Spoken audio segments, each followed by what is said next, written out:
सबसे पहले बात भारत और चीन के बीच सीमा पर तनाव की। 2 महीने तनाव के बाद अब कुछ बात बनती दिख रही है, अब कुछ तनाव कम होता दिख रहा है। सूत्रों के मुताबिक LAC के वेस्टर्न सेक्टर पर गलवान घाटी से चीनी सेनाएं और चीन और भारत दोनों सेनाएं पीछे हटी हैं। चीन की सेना बताया जा रहा है 2 किलोमीटर पीछे हटी है। उधर हॉट स्प्रिंग और गोगरा पोस्ट से भी चीनी सेना पीछे हटी है और ये जानकारी सारी सूत्रों के मुताबिक है। कहा जा रहा है कि चीनी सेना ने अपने टेंट अस्थायी निर्माण वहां से हटाए हैं और ये सब संभव हुआ है स्पेशल रिप्रेजेंटेटिव स्तर की बातचीत के बाद। कल यानी 5 जुलाई को राष्ट्रीय सुरक्षा सलाहकार अजीत डोभाल और चीन के विदेश मंत्री वांग यी के बीच फोन पर बातचीत हुई और इस दौरान दोनों पक्षों ने सीमा पर शांति बहाली पर जोर दिया, जिसके बाद अब सूत्र बता रहे हैं कि दोनों ही पक्ष पीछे कुछ हटे। हमारे साथ हमारे foreign affairs editor Umashankar Singh हैं और हमारे डिफेंस एडिटर राजीव रंजन हैं।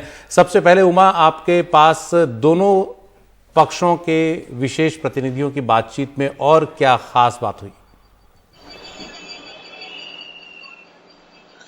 जी देखिए, अब चीन की तरफ से भी बयान आ गया है और भारत के विदेश मंत्रालय की तरफ से बयान तो पहले ही आ गया था।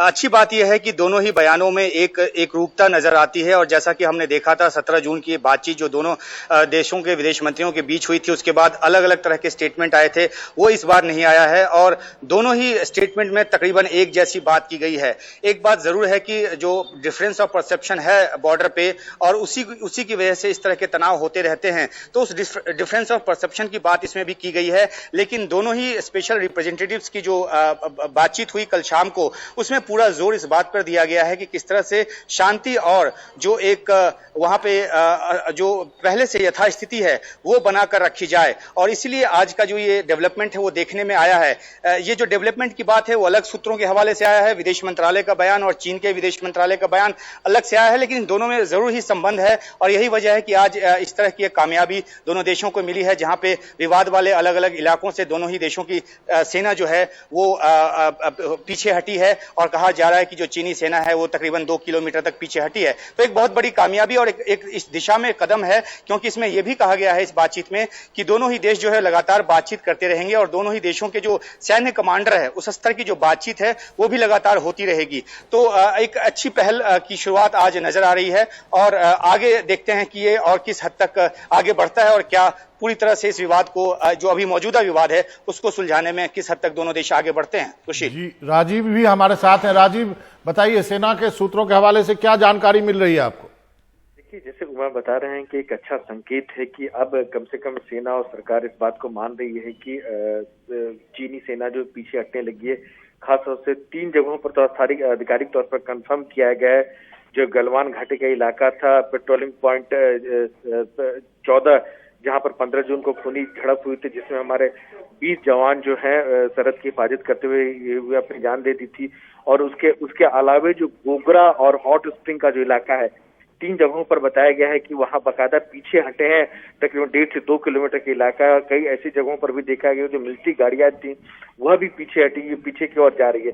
तो एक बहुत अच्छा संकेत है और हमें यह भी बताया गया है कि इसके अलावा भी और भी कई जगह थी जहां पर कुछ एक जगहों पर जहां तनाव वाली जगह थी, वहां से भी चीनी सेनाओं को पीछे हटने की बात कही गई है।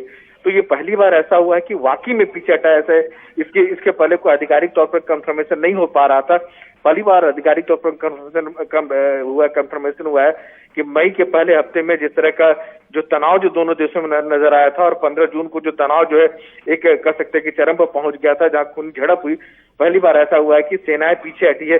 अब देखना ये हो कि विश्वास बहाली कब तक हो पाता है और क्या हमारी सेना चीन पर जो पिछला जो इतिहास रहा उसको देखते हुए भरोसा कर पाएगी आगे चल के, नहीं, देखना एक महत्वपूर्ण चीज होगा। जी राजीव, एक चीज अभी है इसमें जो एक तरह से जो फिंगर्स रीजन है, फिंगर 8 और फिंगर 4 के बीच का, जहां चीनी सेना आकर बैठ गई थी, अपने काफी उन्होंने ठिकाने भी बनाए थे, उस इलाके से क्या कोई खबर है? क्या वहां से पीछे हटी है चीनी सेना या नहीं?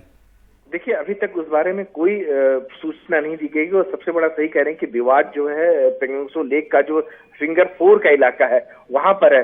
आपकी जानकारी को बता दूं कि पहले हमारी सेनाएं जो है फिंगर 4 से फिंगर 8 तक जाती थी पेट्रोलिंग करते हुए।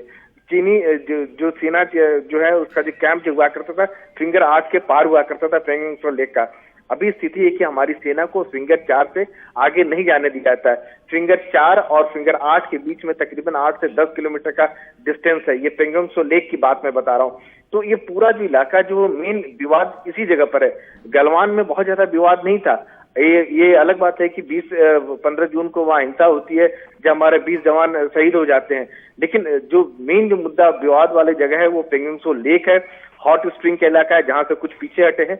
लेकिन जो सबसे मेन है कि फिंगर 4 से जब तक हमारे सैनिक जो पेट्रोलिंग करते हुए फिंगर 8 तक नहीं जाएंगे, यानी अप्रैल 2020 से पहले वाली स्थिति बहाल नहीं होगी, तब तक हम कुछ भी कहना जल्दीबाजी होगी। लेकिन कह सकते हैं कि शुरुआत हुई है, अच्छी शुरुआत हुई, एक अच्छा संकेत है। जी राजीव और उमाशंकर, आप दोनों का बहुत बहुत शुक्रिया इस तमाम जानकारी के लिए।